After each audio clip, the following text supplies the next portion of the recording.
Hello there everybody and welcome back to Movie Squirm. Today I'm going to be doing another end of month ranking where I talk about all the new horror movies I watched in the month of September 2025. Now if you want to see more of these, I do them every month. I'll leave a little link down below so you can go and check those out and my thoughts on other movies that have released this year.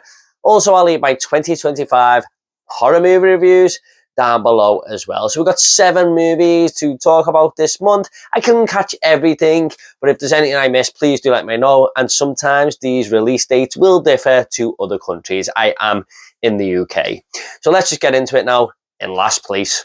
In last place is going to be Bambi: The Reckoning. Now, admittedly, this did come out in August, but at the very late end of August. I think it might have been the 30th of August. But I only realised that this was out in the month of September, so I just wanted to throw it in there. Why not? Just so I can talk about it. And to be honest, yeah, maybe I should have missed this one out. Now, the Twisted Tale universe, or whatever it's called, with the Peter Pan and the Winnie the Pooh movies, and we've got an Avengers-style movie coming soon. I'm not against them films. You know, I actually am one of the very few people who enjoyed the first Winnie the Pooh Blood and Honey film. I thought the second was a lot better, and I actually enjoyed Peter Pan's Neverland Nightmare. So I actually went into this wanting to enjoy it and thought I might enjoy it, but this is by far the worst out of those 4 movies. It just felt not as enjoyable and very, very rushed. Like, it didn't have the heart that them other movies had, if you could say that them movies had heart at all. I mean, I know a lot of people will not say the first Winnie the Pooh Blood and Honey film had any heart, but they definitely improved upon the second one, and Peter Pan's Neverland Nightmare, there was a lot of thought going into that. But this one, it just felt like a typical revenge movie that you've seen a million times, but instead of having a human hunting a human, we've got this Bambi character hunting down the humans who have killed his mother, basically. And this is, like, this Bambi creature, if you want to call it, has been enhanced by this toxic waste that it drank from the river, and that's why it's kind of mutated and is so strong and, you know, looks very, let's say, overloaded with CGI. That's the best way I can describe this damn thing. I don't think it looked great at all. The kills were not memorable. A lot of them were just like, I think a lot of these kills in these Twisted Tale universes are quite good. I mean, they're very dark and depraved, but here they just weren't on the same level as something like Winnie the Pooh Blood and Honey 2. The characters, terrible. I didn't like anyone in this movie whatsoever. There's a little bit of a revealed twist, slight, going on in the third act there that just seen coming from the start. And basically, I was just really bored through this. This just felt like an entire sort of cat and mouse game in the woods that it just had no real story going for it. It just was nothing. It was a big fat nothing burger, and it's a shame because after really liking the other 3, you can say question my taste all you want, this one was a major letdown for me personally. So yeah, Bambi: The Reckoning in last place. Next up, we have much more of a mainstream movie, and that is The Strangers Chapter 2. Now, I was one of them people who was very intrigued that we were going to get a trilogy of The Strangers, directed by Rennie Harlan, who I do respect. I like a good few of his movies that he's made in the past. And I thought, okay, maybe they've got something to tell here. I am not a fan of the original Strangers movie at all, guys. I think it's one of the most overrated horror movies of all time. But I really do like The Strangers Prey at Night. I thought that was awesome. But I was still intrigued, even with an up and down thoughts on this franchise, what this trilogy was going to be. I thought they must have something up their sleeve to warrant 3 films.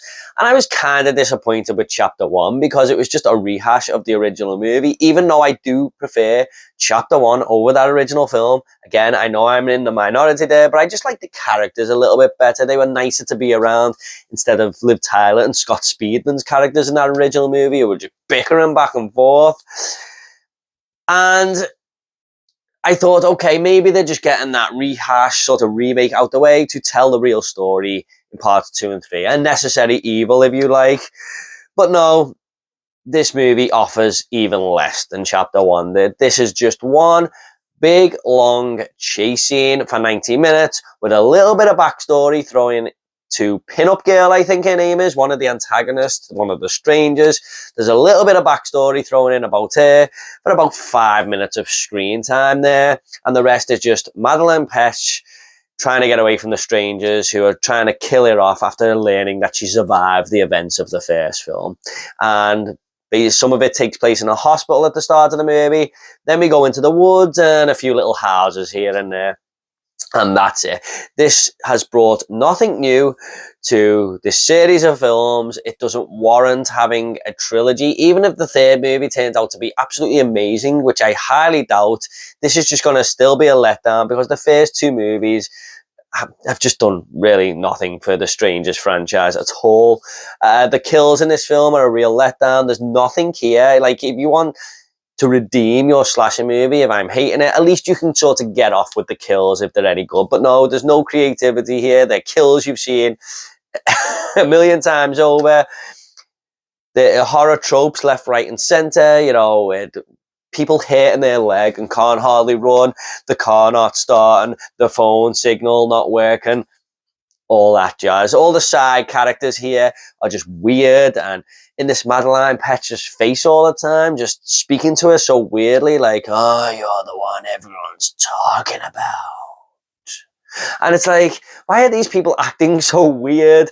There is a scene in the middle of the movie, I'm not joking, where Madeleine Petsch's character, I think her name's Maya in the film, is chased down by a wild boar. Not the strangers, a wild boar.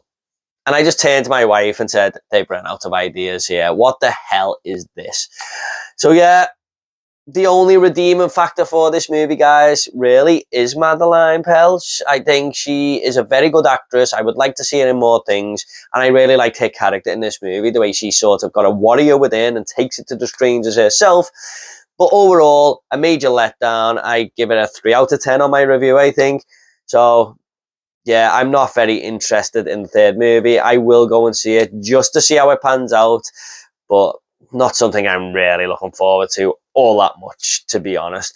Some heavy rain outside, guys, so I'm sorry if you can hear a little bit of background noise there. Not much I can do about the weather. So in 6th place is The Strangers Chapter 2. Coming in 5th place, we do have Night of the Reaper, a Shudder original, which I was very interested in. 1, because it's a slasher movie coming from Shudder, and 2, I just love the poster art on this. This reminded me of being in the video shop back in the day where you just see the cover art and rent the VHS. Yeah, that pulled me in there. Now, this is basically a babysitter, stalker, killer movie, where this town has a history of babysitter killings from this person, this killer called the Reaper. And lo and behold, this babysitter who is babysitting I think he's the chief of police's kid, is targeted by the Reaper, which also messes with the chief of police's head when he's out investigating murders and stuff, and then gets calls that the Reaper might be in his house and stuff like that. So we've got a little bit of a vicious game going on that this Reaper is doing here.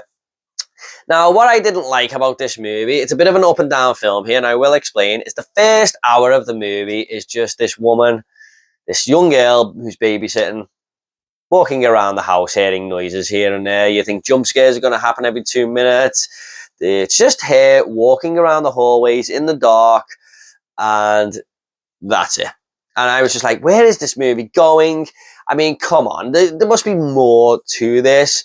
And what I will say is, in the third act, the movie sort of does something and makes it a lot more interesting, where I really appreciated the direction they went in. It's just that the first hour is kind of wasted because you're waiting around for this third act to happen. And there's not many really kills to get behind or anything there. There's nothing too gory for gorehounds, nothing really too interesting. It's just this woman babysitting a kid and being freaked out a little bit in the house. And then we do flashback to the detectives here and there who are trying to give us some exposition on this Reaper and stuff, which was kind of interesting. But it is all in the third act where the movie twists a little bit there. And I do think it was clever what they did. It's nothing like I've really seen in a slasher movie before. So I'll give it kudos for that. But it just loses points for two-thirds of the movie just being a nothing story, really. So, yeah, you can warrant your ending and reveal riding on the whole film. if you do some interesting things along the way, but this film doesn't. So unfortunately, it's a little bit lower on this video, but overall, wasn't too bad. Next up, we do have Brute 1976, which can be best described if the Texas Chainsaw Massacre and The Hills Have Eyes had a baby. The baby would probably look something like this. I mean, even in the end credits, it says for Wes Craven and for Tobe Hooper in memory of them. So basically, it's just saying, yep, they were our inspirations, and we're going to wear them on our sleeve. This basically sees a group of characters in a camper van. Yes, you know, like the one in the Texas Chainsaw Massacre. In 1976, in the blistering heat of summer, August 19th, and they go to do this photo shoot in the outback. It's not in Texas, though, but it is in the outback. And they come across this ghost town and decide to explore it. And what they don't realize is there's a group of maniacs living there who hunt them down. And that's basically the entire movie. Now, nothing too unique there, nothing too original, but I'm a sucker for these type of films. This movie did have some problems, but what I love about these films is I just love summer outback horror movies. That location just works for me. I liked a lot of the characters here. There was some fun dialogue here and there, some fun characters to be around as well, just in their mannerisms and stuff like that. And I like the whole 70s aesthetic because obviously it takes place in 1976 with the costume design and everything like that. Some of the killers in this movie look kind of cool. Where it is let down is some of the kills. I mean, most of them are just off screen or blood is being splattered onto the camera and it's left to your imagination. Doesn't quite work. And the whole reveal in the last 10 minutes was kind of like, it tries to go down a little bit of a political angle. And I don't quite think they got their message across properly. I just kind of didn't know what they were trying to say about the whole political spectrum there. But overall, it's not a bad slasher film. I mean, if you want something like the Texas Chainsaw Massacre, if you're a fan of The Hills Have Eyes, you can't really go too wrong with Brute 1976. But I can see a lot of people not really liking this film either. It's got a little bit of the low budget feel to it.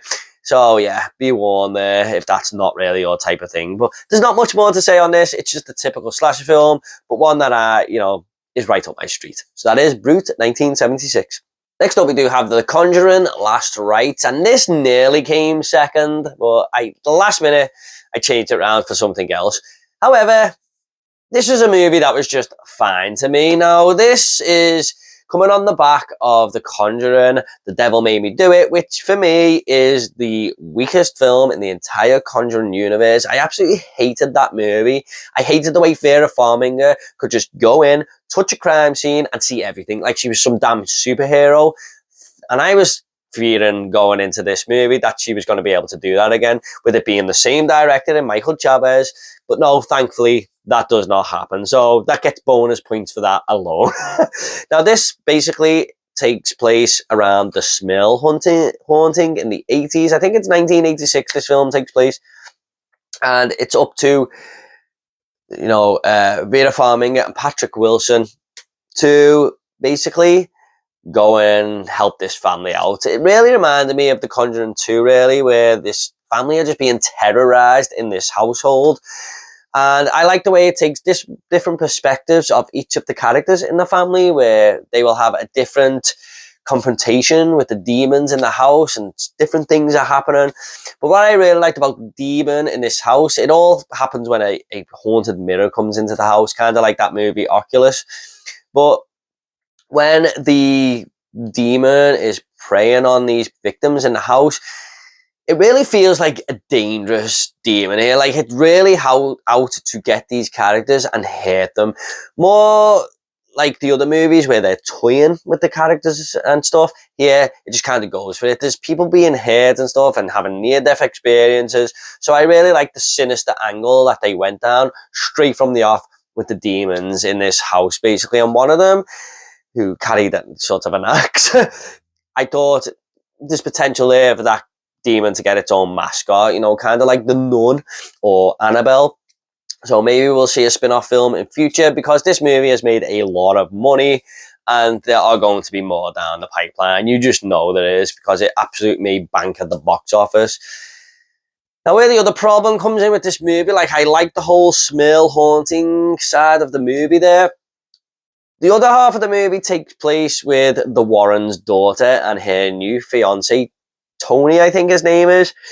And she's fighting her own demons, literally. So we've got two stories going on here. And whilst I didn't mind the whole story about the Warrens' daughter, it's just not as interesting as the Smile haunting. And the one with the Warrens and their daughter and Tony gets the most screen time. Like, I'd say maybe 2/3 of the movie is the screen time for them.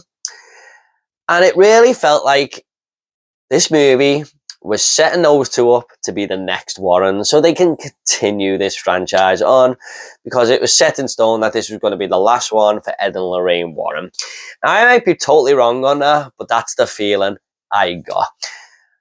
And whilst this movie was bumbling along fine, it's 2 hours and 15 minutes long, so there's a lot of setup there, a lot of building up the story, getting to know these two characters, and, you know, I forgot the Warren's daughter's name, I'm sorry, but her and Tony, her fiance, getting to know them.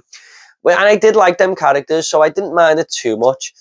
But when we get to this third act, you feel like it's all going to be this big payoff, and it just felt like another Conjuring movie, or another Conjuring movie in this universe that doesn't do the scares and stuff as well. Like, it's just turns into a bit of an action movie, to be honest.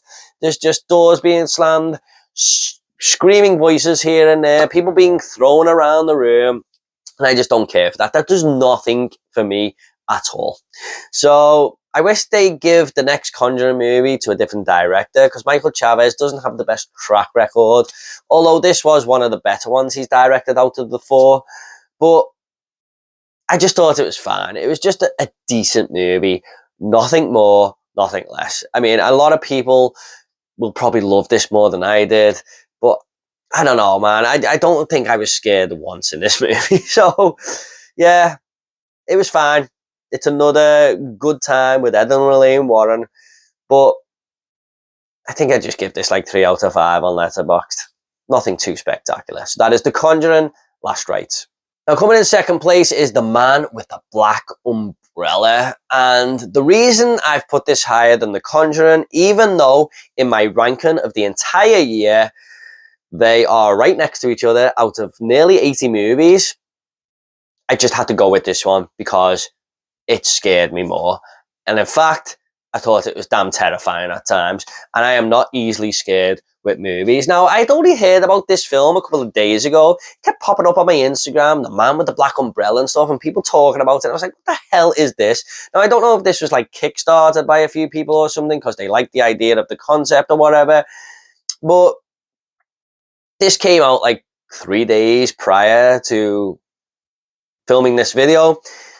And I was just I couldn't stop thinking about it. I was like, what is this film? I need to see it. And it's a found footage movie. I'm in the mood for a found footage film. So I just went ahead and bought it on Amazon Prime. I think Prime in the US got it for free, but we have to buy it. So I rented it on Prime. And I gotta say, guys, although this movie has problems, it's probably, it might be the scariest movie I've seen this year alongside 825 Forest Road.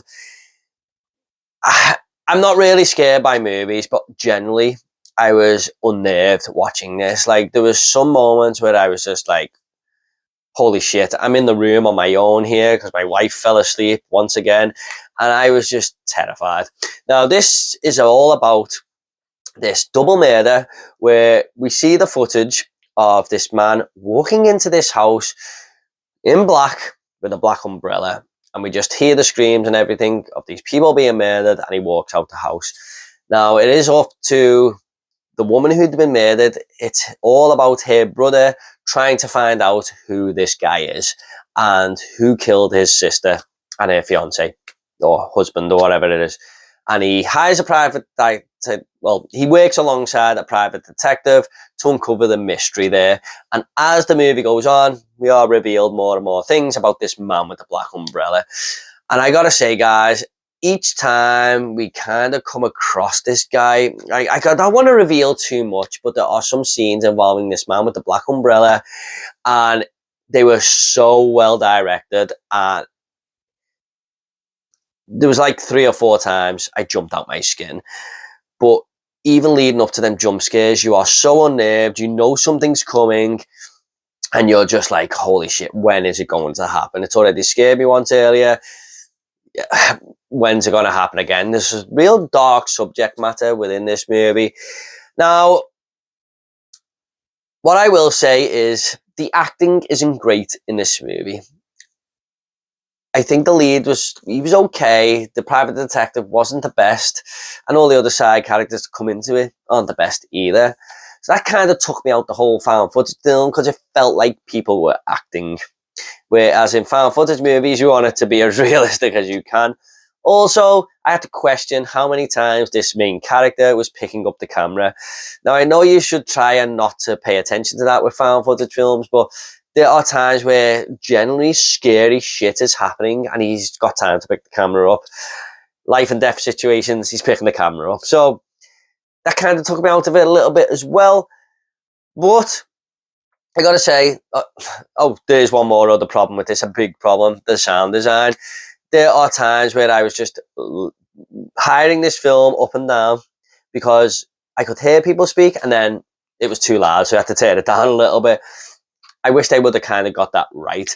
There's a moment where a character is way far away and you can't hear a word he's saying, and then in 3 scenes later he's way far away again, but you can hear every word he's saying. I just didn't get that. But I love the design of this man with the black umbrella and everything. If you're into found footage, guys, and you want to support independent film and you want something that may just, look, don't take my word for it, everyone is scared by different things, but if you want something I thought was genuinely creepy and genuinely terrifying at times, definitely check out The Man with the Black Umbrella.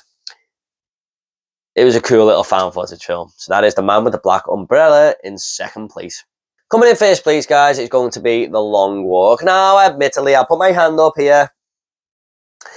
This is not a horror movie, but it was written by Stephen King, who is mostly known for horror, and there is some dark, depressing, and horrifying situations that happen in this movie, so I kind of just want to include it. Plus, it was amazing, so it gave me a chance to talk about it as well. Now, this basically sees this young boy played by Cooper Hoffman, who volunteers for this annual event that is going on in this post-apocalyptic world where 50 people take part every year in this long walk, and only one of these people can be the winner.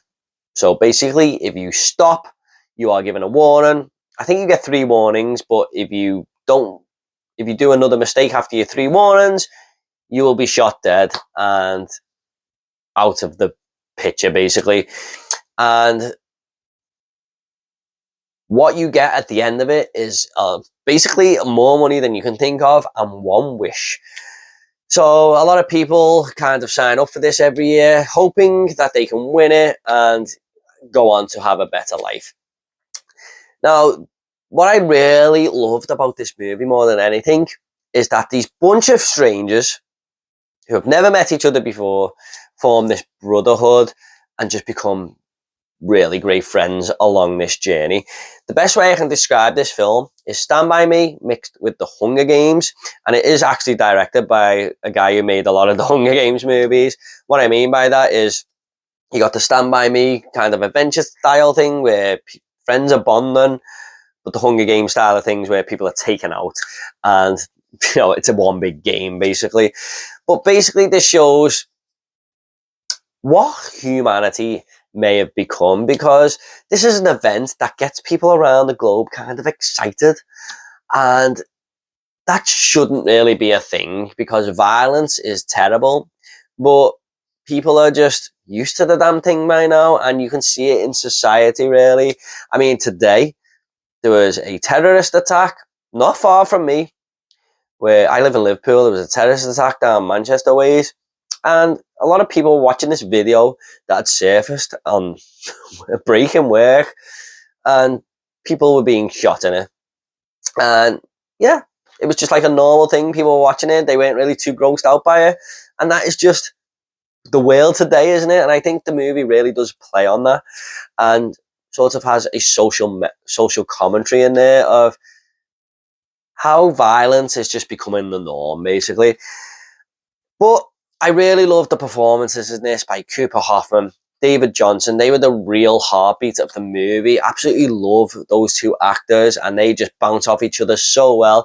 Absolutely love the dialogue in this film. You know, just the things they talk about, how the world is. You know, trying to help one another, even though they're kind of against each other. Like someone will hurt their leg, and then someone will run to them and try and aid them. Uh, it's always horrible when someone is taken out by the general or one of their men.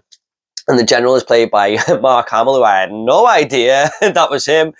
He played a great part in this movie. But yeah, just walking and walking and all the little problems they overcome, like a stone in someone's shoe, might actually be the death of them. Are they going to get the stone out or just try and carry on walking? You know, it's a real tough decision they have to make there.